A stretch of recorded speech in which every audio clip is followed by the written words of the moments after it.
Ok, então a gente fez essa breve recapitulação, brevíssima, né? Não contemplamos tudo que foi dito em sala de aula, mas a finalidade não é essa, a finalidade é só pegar o gancho. Então, como eu já havia falado para vocês, o direito civil ele é interessante exatamente porque ele é um direito que se aproxima muito do nosso cotidiano.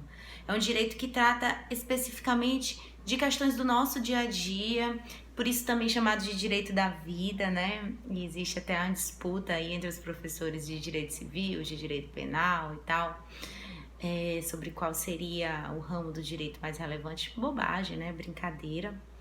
Mas efetivamente o direito civil ele se ocupa em disciplinar questões muito relacionadas ao cotidiano das pessoas. O Código Civil especificamente, que é a principal legislação de que tratamos, ele se organiza também de uma forma muito didática com relação à nossa realidade, ao nosso cotidiano.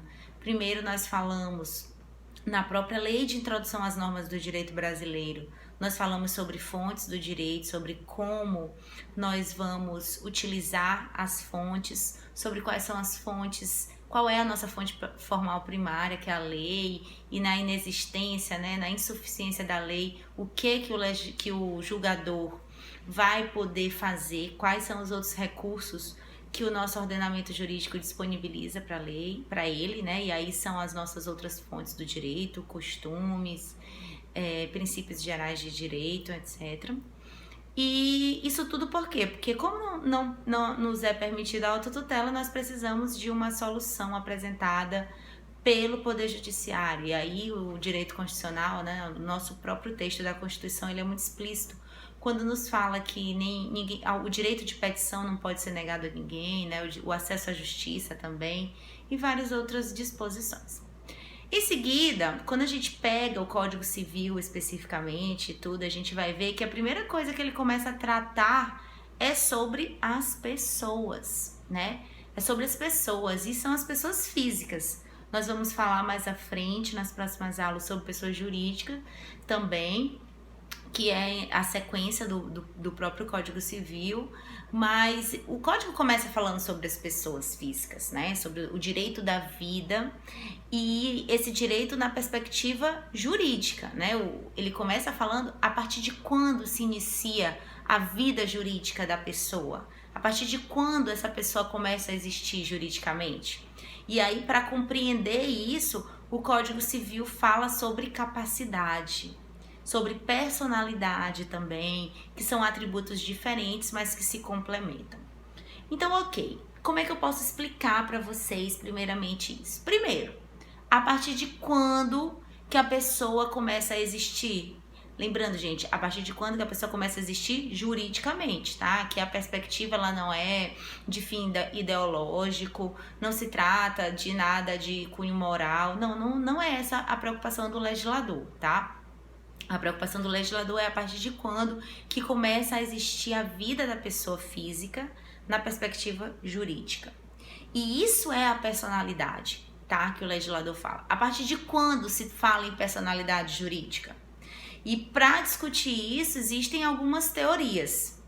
O Código Civil especificamente trata disso lá no artigo 2º, quando ele diz que a personalidade civil da pessoa começa do nascimento com vida, mas a lei põe a salvo desde a concepção os direitos do nascituro. Estava lendo aqui o texto do artigo 2º. Então, claramente no artigo 2º, ele diz assim: a personalidade civil da pessoa começa com o nascimento com vida. Esse texto nos remete a uma teoria chamada de teoria natalista, a qual vincula o início da personalidade jurídica ao evento nascimento com vida. Professora, se não nasceu com vida, para a teoria natalista não existiu personalidade jurídica. Por quê? Porque para essa teoria natalista de nascimento, a personalidade jurídica da pessoa física se inicia com o nascimento com vida. E, de acordo com a maioria da doutrina, é essa a teoria adotada pelo legislador brasileiro, porque ele fala lá no artigo 2º que a personalidade civil da pessoa começa do nascimento com vida. Contudo, Em razão do restante do texto desse artigo, quando ele diz assim, mas a lei põe a salvo desde a concepção os direitos do nascituro, em razão desse reconhecimento, muitas das pessoas, parte da doutrina, na verdade, né? Parte da doutrina entende que se trata se trata de uma adesão do legislador à teoria concepcionista, de concepção, ou seja, para a teoria concepcionista, a personalidade jurídica da pessoa natural se inicia a partir da concepção. Já teve a concepção, fecundou, já existe personalidade jurídica a partir dali. Qual é a discordância aí entre essas teorias?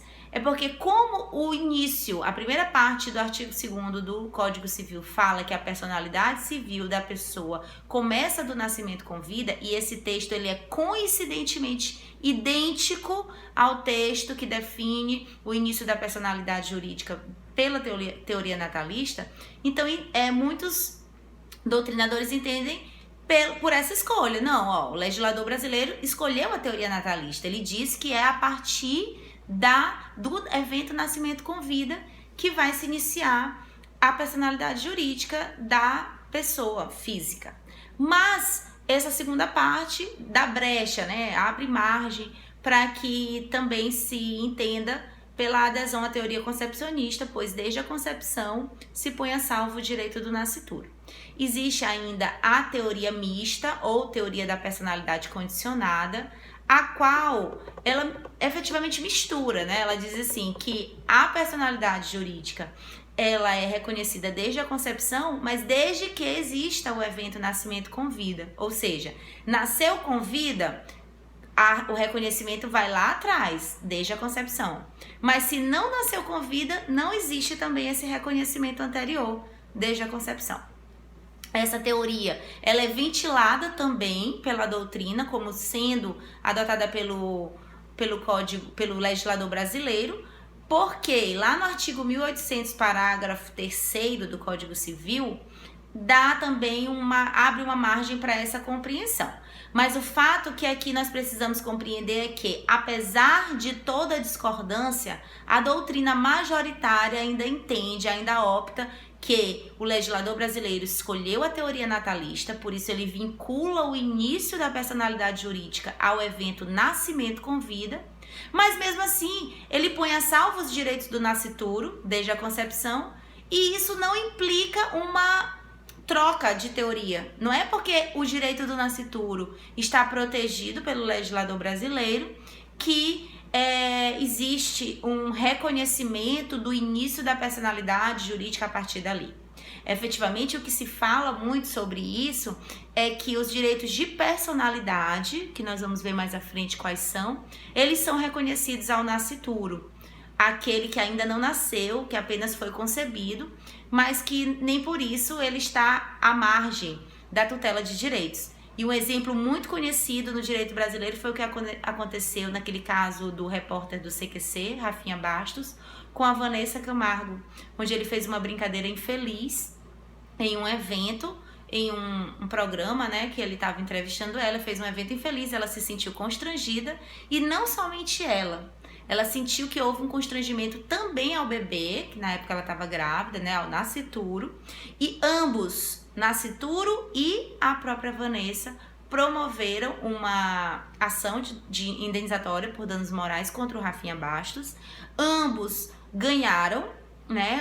Ambos tiveram o pedido concedido. Essa ação foi objeto de recurso, foi parar no STJ, e o STJ confirmou, tá? Então, assim, quer dizer, então, que antes mesmo de nascer já havia direito para aquele nascituro, para aquele bebê?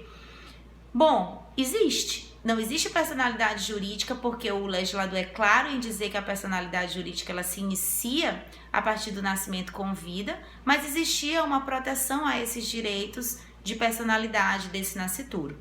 Aí também a doutrina faz uma diferença entre personalidade jurídica formal e material, onde a formal contemplaria esses direitos de personalidade e, portanto, seria reconhecida desde a concepção, e a material seria mais pertinente a direitos patrimoniais e, portanto, somente a partir do evento nascimento com vida.